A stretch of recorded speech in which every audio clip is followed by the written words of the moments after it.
kidogo ni zido kwa upande wa wasichana. Jua kali, masaa 7, alafu ni wasichana inakuwa ni hard kidogo.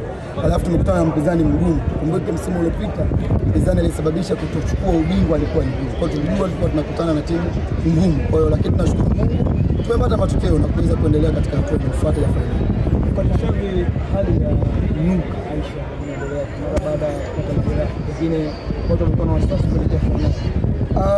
Hiyo issue nadhani ndio imetokea sasa hivi. Kwa hiyo tunarudi camp, tunarudi mazoezini na imani timu ina msemaji, madaktari wameona. Kwa hiyo itatolewa taarifa baada ya kupimwa na kuonekana majeraha yake, maybe anaweza kucheza fainali au anaweza akapumzika kucheza fainali. Kwa hiyo tusubiri ripoti ya daktari akasema.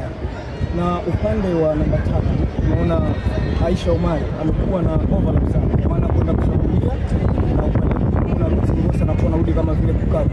Hii niko najiuliza ni kulingana na mpinzani Mashujaa ama ndio plani yako ambayo utaenda nao pia katika mchezo ambao unafanya? Kwenye football sisi tunatengeneza timu kwa sababu ya mpinzani.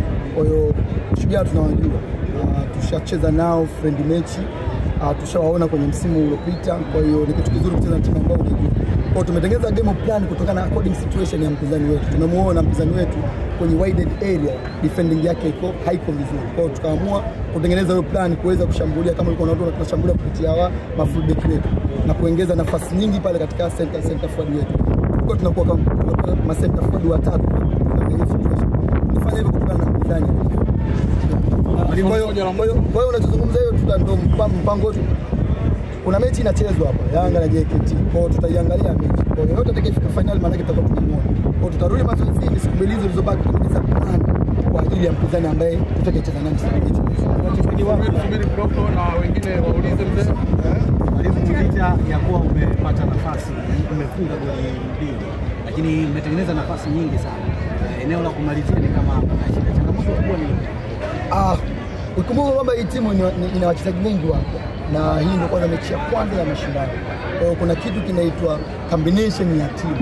Kweli kuna shida ya final third katika timu yetu na ni kitu kigumu sana, sio katika timu yetu, tuko timu yote. Kwa hiyo sisi makocha tupo kwa sababu ya kupunguza matatizo, sio kuondosha tatizo moja kwa moja.